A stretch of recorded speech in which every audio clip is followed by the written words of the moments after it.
Oke teman-teman, pada video kali ini kita akan bahas satu materi yang lanjutan dari structure ya, yaitu adalah reading comprehension pada TOEFL. Nah, bagaimana penjelasannya? Lihat video berikut ini.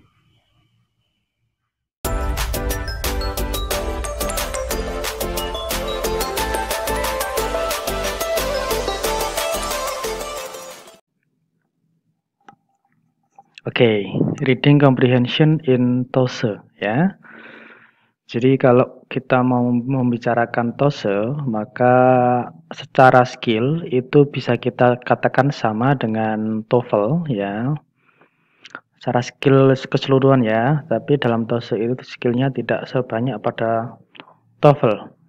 Pun demikian dengan konten soal atau konten dari bacaan yang dicantumkan dalam TOEFL. Itu tidak seruat dengan yang punya TOEFL, tetapi jenis pertanyaannya bisa sama. Nah, apa saja sih yang perlu kita perhatikan ketika kita mau mengerjakan soal TOEFL? Ya, kita lihat cara pengerjaannya ya. Nah, di TOEFL itu there are several types of questions ya, ada 6. The first is the question talking about main idea, while the second is the question talk about factual information, the third negative factual information, the fourth inference questions, the fifth vocabulary, and the last reference questions. Nah, apa saja sih soal-soal yang masuk ke dalam tipe-tipe soal tersebut? Kemudian bagaimana pengerjaannya? Ya, kita lihat penjelasan berikut ini ya. Sekarang kita masuk ke soal main idea. Nah, main idea itu apa? Jadi soal ini itu merupakan soal yang dia menanyakan gambaran besar atau ide pokok atau inti dari suatu paragraf ya. Nah, jenis pertanyaan yang muncul nanti dalam TOEFL maupun TOEFL itu seperti ini. Yang pertama adalah what is the topic of the passage, topiknya ya. Yang kedua, what is the subject of the passage. Kemudian yang ketiga, what is the main idea of the passage, main idea. Kemudian yang keempat, what is the author's main point. Kemudian berikutnya adalah with what is the author primarily concerned. Kemudian ada juga yang which of the following would be the best title. Nah, soal-soal macam ini semua itu dia merupakan penjabaran atau embedi dari tipe main idea. Ya, tapi yang sering muncul nanti adalah topik, main idea sama best title, itu yang sering muncul ya. Yang lainnya mungkin muncul tapi tidak sering. Nah, itu adalah jenis pertanyaannya. Kemudian bagaimana cara pengerjaannya? Nah, ini yang paling penting ya. Silahkan diperhatikan karena ini merupakan sintesis saya sendiri, berbeda dari yang ada di buku. Pengalaman saya begini, jadi untuk soal-soal semacam itu merupakan tipe soal yang susah. Yang susah artinya yang mungkin dikerjakan tapi tidak bisa di awal, maka dikerjakan terakhir. Kenapa begitu? Karena dia membicarakan inti atau membicarakan kalau sesuatu itu diperes lah, itu adalah prasanya itu, sehingga kita harus mengetahui keseluruhan. Caranya bagaimana? Kita beranjak ke nomor berikutnya, bisa nomor 2, 3, atau 4. Kita kerjakan dulu. Kenapa demikian? Karena kita tahu bahwa soal reading itu untuk menjawab nomor 2 itu tidak dari bawah, itu biasanya urut dari atas. Misalkan dari satu paragraf, mungkin nomor 2 itu ada pada kalimat kedua, nomor 3 ada pada kalimat berikutnya, 4 berikutnya. Nah, sehingga dengan demikian, dengan kita skip nomor 1, kita masuk ke nomor 2, maka kemudian harapannya adalah, bukan harapan ya, faktanya adalah ketika kita sudah sampai nomor terakhir, otomatis kita juga sudah selesai dalam membacanya ya, membaca keseluruhan paragraf. Sehingga waktu itu ketika sudah terakhir, otomatis dalam otak kita itu kita sudah bisa mengetahui isi dari suatu paragraf, ya. Jadi nek wis diwaca kabeh, kita nanti akan tahu isinya apa. Jadi dikerjakan terakhir. Kecuali begini, kalau dia menanyakan what is the main idea atau what is the topic sentence. Kalau ini cukup mudah.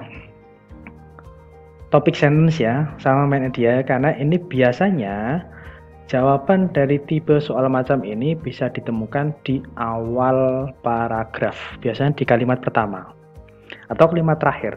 Tapi biasanya rata-rata di kalimat pertama untuk yang tipe ini ya. Tapi kalau untuk yang talk about, kemudian the best title, kemudian topik, itu dikerjakan terakhir karena kita harus paham keseluruhan isinya. Tapi kalau main idea sama topic sentence itu rata-rata di awal. Meskipun tidak selalu ya, tidak selalu. Tetapi kalau soal macam ini bisa dikerjakan awal. Oke, cetak ya. Jelas untuk cara pengerjaan nomor 1. Untuk prakteknya sudah ada di buku, tidak usah saya tulis di sini. Yang kedua itu adalah mengenai factual information questions. Jadi tipe soal macam ini dia itu meminta kita untuk mencari fakta dari suatu paragraf atau bacaan. Jadi faktanya bagaimana? Ya. Contoh soalnya adalah seperti ini. According to the paragraph, which of the following is true? Kemudian begini ya. Next. Ini according to the paragraph, X occurred because. Nah, seperti itu. Kemudian ini juga. Nah, dia kan berarti mencari suatu fakta. Nah, mestinya fakta ini tidak akan terlepas dari bacaan. Jadi jangan menjawab yang di luar bacaan. Karena tipe jawaban macam ini dia tipenya adalah eksplisit atau tertulis, tidak implisit ya. Nah, cara pengerjaannya bagaimana? Nah, ini cukup mudah ya. Pertanyaan ini cukup mudah. Tidak seruwet pertanyaan yang main idea tadi. Cukup mudah. Kita tinggal baca soal, kemudian kita pahami kata kunci yang ada di soal, kemudian kita cocokkan kata kunci tersebut dengan kalimat atau dengan kalimat yang mengandung kata kunci tersebut pada paragraf ya. Setelah ketemu udah informasinya dicocokkan. Nah, biasanya disampaikan secara urut tadi ya. Jadi urut, misalnya nomor loro yang di atas, nomor 3 bawahnya, 4 bawahnya, begitu. Jadi ketika kita sudah menemukan kata kuncinya di soal, kita cari di jawaban. Seperti itu nanti insya Allah selamat. Kalau untuk faktual tidak susah ya, karena eksplisit. Lah ini yang ruwet ya. Kalau kita ketemu dengan soal macam negative factual information, itu apa sih? Jadi ini kebalikan dari yang factual information tadi. Kalau factual information tadi mencari yang benar itu mudah ya. Tapi kalau mencari yang salah, wah itu yang repot ya. Jadi ini jenis pertanyaan yang menuntut kita untuk mencari jawaban atau yang tidak sesuai dengan yang ditulis pada paragraf. Mencari yang repot itu, mencari yang susah itu repot. Kalau pada paragraf ya, tapi kalau di kehidupan nyata itu gampang. Kita sering mencari-cari kesalahan. Tapi kalau di paragraf itu susah. Kenapa? Karena kita harus mencocokkan pilihan jawaban pada ABC dengan informasi yang tersebar pada paragraf. Biasanya informasi yang tersebar itu tidak hanya dalam satu kalimat, itu yang bikin susah. Contohnya bagaimana? Nah, according to the passage, which of the following is not true? Not true berarti sing salah. Yang kedua, except itu kecuali kan berarti tidak ada ya. Kemudian not stated tidak tertera, sing reneng ning bacaan. Nomor 4 adalah not mentioned. Nah, ya ruwet ya. Kemudian not discussed. Jadi kemudian except meneh, kecuali meneh. Jadi kalau kita ketemu dengan soal macam ini adalah soal yang paling ruwet. Nah, soal yang paling ruwet dalam reading. Karena kita harus membaca semuanya ya. Mencocokkan. Cara menjawabnya bagaimana? Begini ya. Ini cara menjawabnya adalah bisa hampir kita samakan dengan main idea tadi. Karena ini tipenya soalnya adalah susah dan menghabiskan waktu, maka begini ya. Kita baca soalnya negatif factualnya apa, kita cari kata kuncinya ya. Setelah itu kita berpindah ke soal yang lain. soal yang lain kita baca dulu. Kenapa demikian?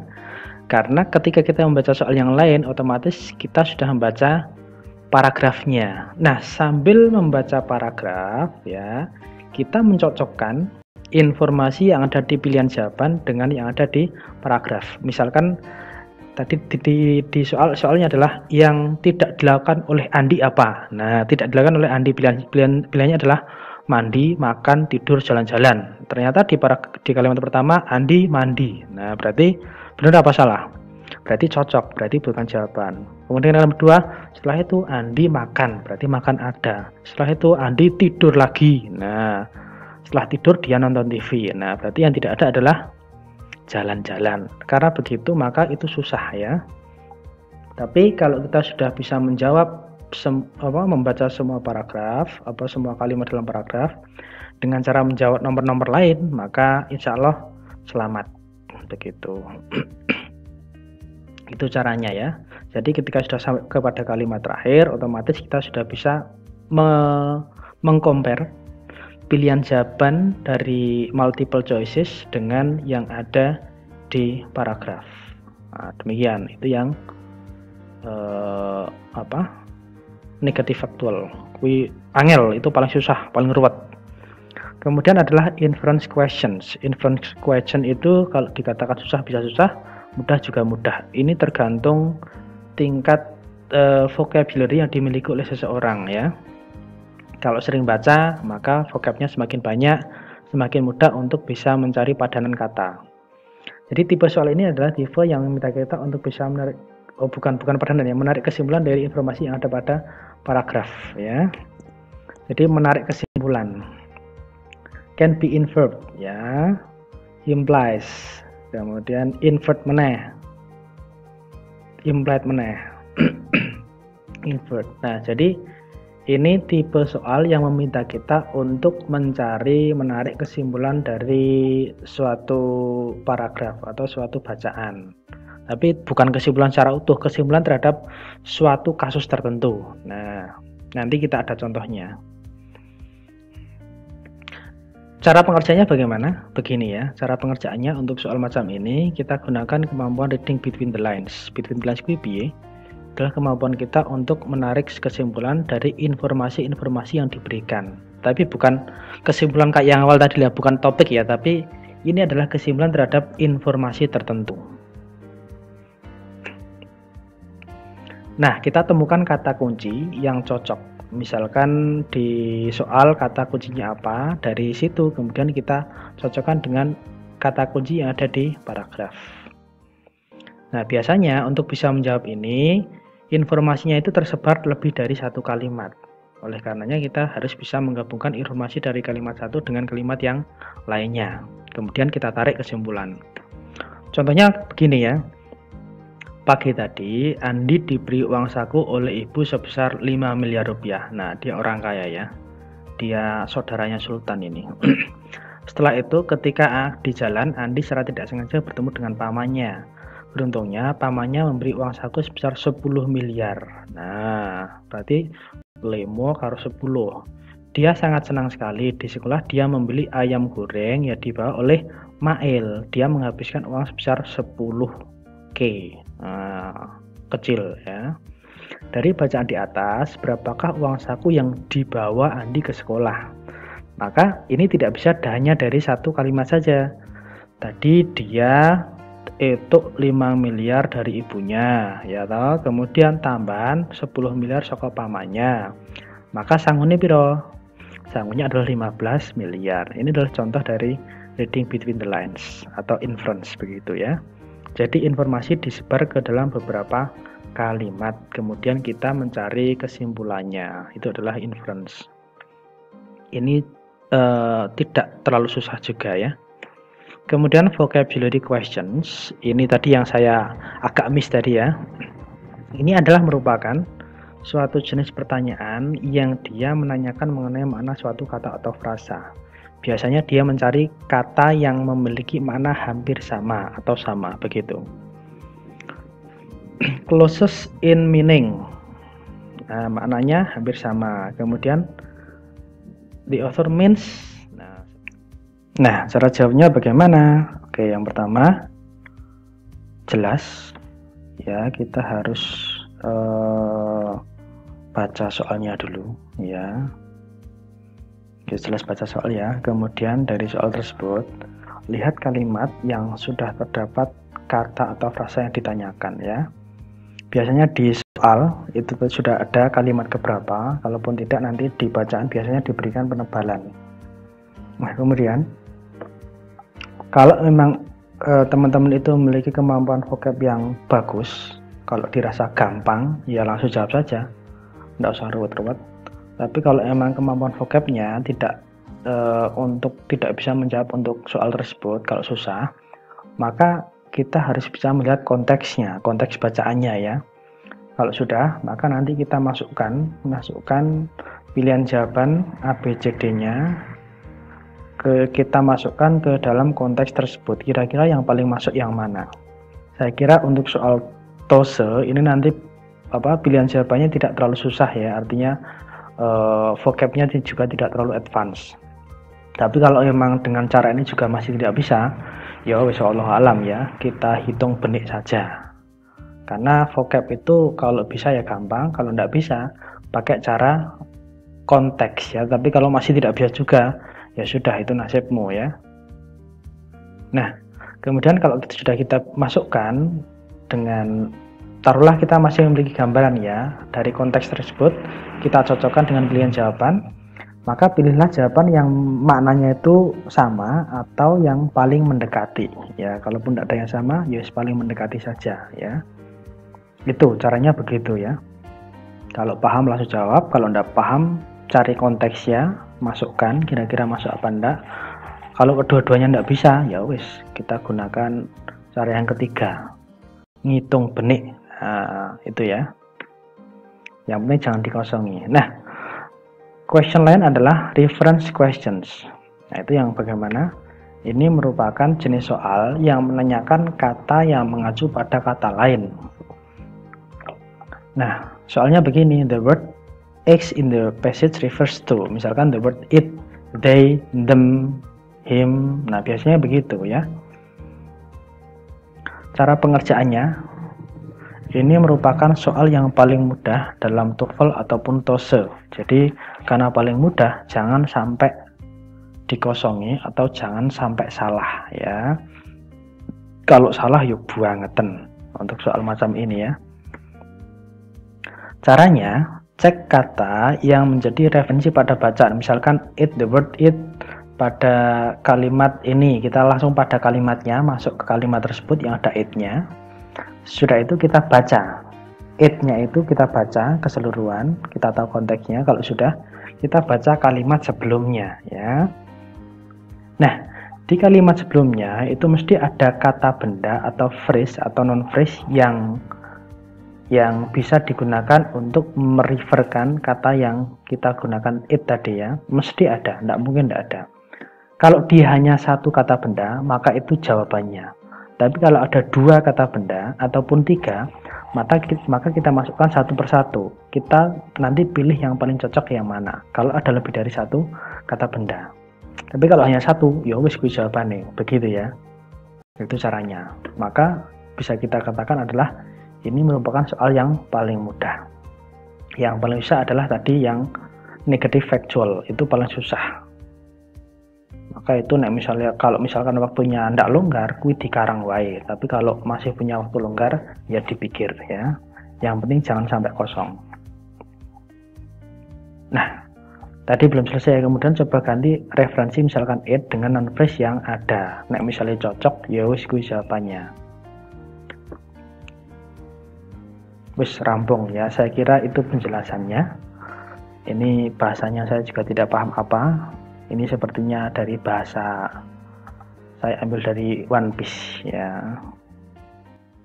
Arigatou gozaimasu. Nah, begitu ya.